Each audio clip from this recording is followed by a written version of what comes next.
Hmm. Well, well.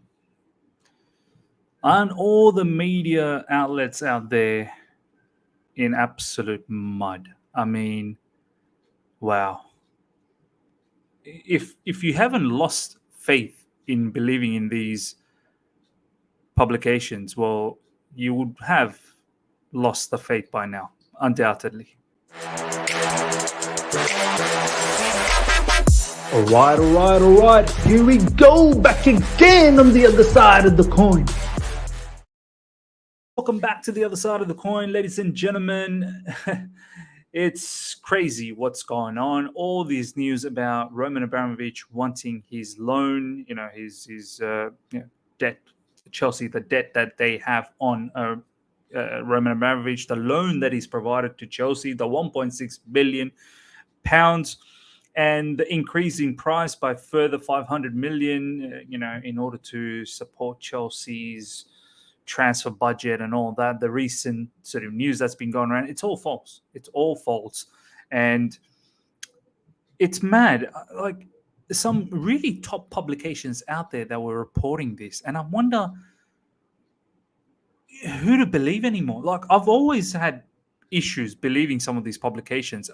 As you know, I've always found it a bit difficult to trust what Matt Law has said at times, especially the things that he had to say about Antonio Rudiger when Frank Lampard got sacked.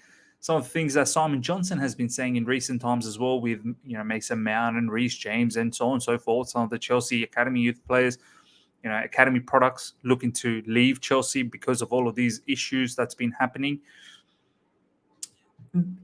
I've always had issues that these people are sometimes just writing stuff purely for clicks, and at the end of the day, they got to get paid and they got to do what they got to do. And now it's been proven. It's been absolutely proven. Chelsea's come up with a statement making it clear that Roman 100% doesn't want anything to do with any of the sales proceeds, doesn't want his loan to be repaid, and he's never asked for the price of Chelsea, to purchase to be increased by 500 million. That's what's been floating around. Let's have a look at some of the news lately regarding this, and let's try and understand this situation a bit more. So, first up, ladies and gentlemen, before we look at the club statement, it's interesting to see what Ben Jacobs had to say about this. He was the first one today reporting about Todd Bowley and how his takeover bid is now very, very close to finalization, and he's going to win the bidding war, if it was even a war, because clearly he was the clear-cut winner, which majority of the fan base are okay with. But he also talks about the 1.6 billion loan, which could cause a bit of a concern. Now I'm thinking, well, what do you actually know, Ben Jacobs? Can I actually trust whatever you're tweeting out to some form of degree? Is there any integrity in these particular reports? But let's start from here, because this is what was being informed to us earlier today, and then we'll look at the statement in more detail. So this is what Ben Jacobs had to report, ladies and gentlemen. Bowley Clear Lake takeover of Chelsea is now very close to completion. Rain sources tell me, wow, he thinks he's connected. Wednesday talks were highly productive and no alternative options are being explored. Sources within Bowley Clear Lake say they've remained calm and are confident they will own. Further goes on to say the handing of Abramovich's 1.6 billion in loans has provided some late drama. See, this straight away tells me, my man, you got no idea what you're talking about, because the statement from Chelsea later on that I'll showcase to you will clearly, put this particular statement from Ben Jacobs to mud. Bowley Clear Lake bid initially presumed a debt-free purchase. If the funds covering debt are frozen by the government, then 1.6 billion will remain in limbo for now. That will be enough to complete a sale by May 31st. This plan doesn't fully resolve the debt, the original hope, but it does suspend it and allow a sale to go through. It will be interesting to see what happens when sanctions against Abramovich are lifted. Bowley Clear Lake like Broughton were never prepared to engage or pay Camberley. The main reason is because they couldn't do any due diligence and be sure who the money would go to. See, this entire tweet from Ben Jacobs is seriously questionable now. Yes, the initial part of the tweet, which is pretty much we all knew from the get-go, is that Bowley Clear Lake takeover of Chelsea is now very close to completion. It's probably this is the only line that's true in this whole thread. Everything else that's proceeded after this line is complete fabrication. And I'll tell you why. Chelsea just came up with a statement not that long ago, ladies and gentlemen. It looks in this particular manner. This is what's been tweeted not that long ago. Statement on behalf of Mr. Abramovich. And I have to take Roman's word seriously in this case, as opposed to someone called Ben Jacobs, who seems to have sources inside the Rain Group. So Chelsea came up with a statement, and the statement goes something like this. Statement on behalf of Mr. Abramovich. Let's go through the statement. Following speculation in media in relation to the sale of Chelsea FC, we would like to clarify the following points. Firstly, Mr. Abramovich's intentions in relation to gifting the proceeds from Chelsea sale to charity have not changed. As you guys recall, his first statement a while back, maybe a couple of months ago when the saga all started, he said, I'm going to put Chelsea up for sale, and proceeds of sale will go to charities and, the Ukraine war victims.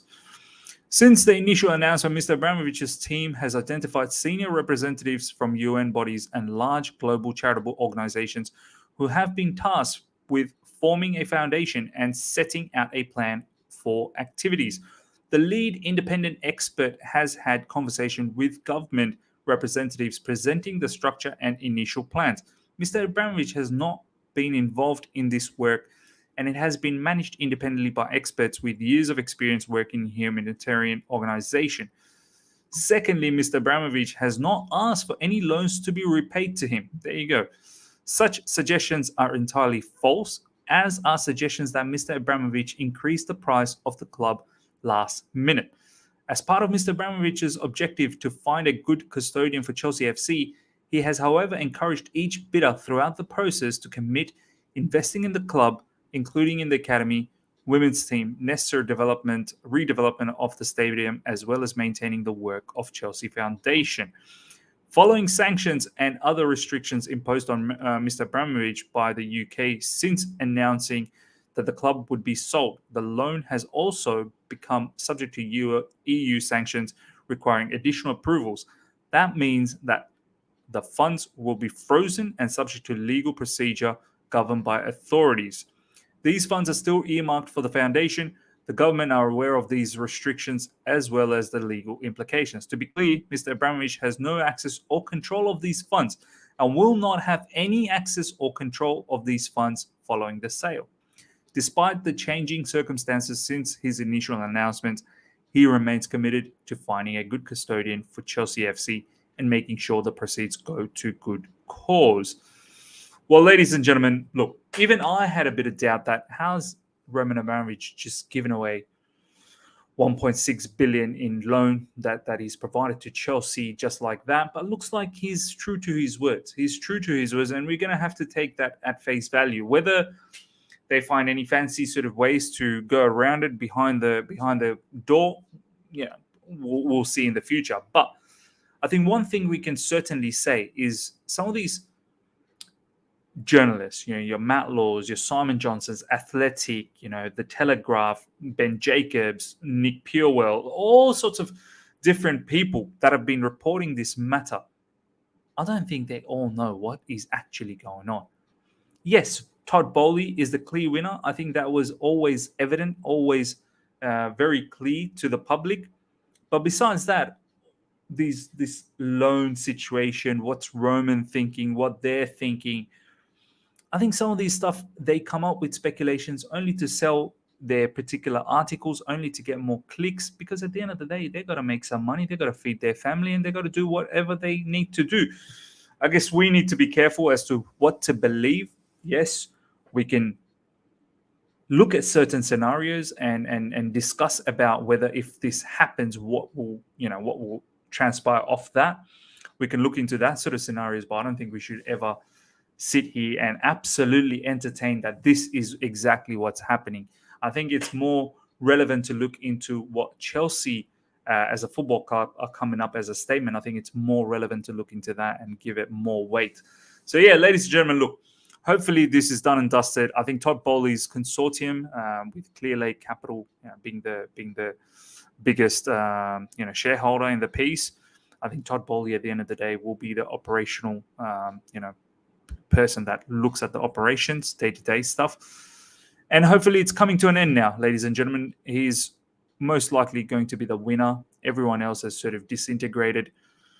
And hopefully this saga is coming to an end. Ladies and gentlemen, let me know your thoughts about all of these matters, all of the Roman speculation that has happened in the last few days. Looks like we've got some clarity.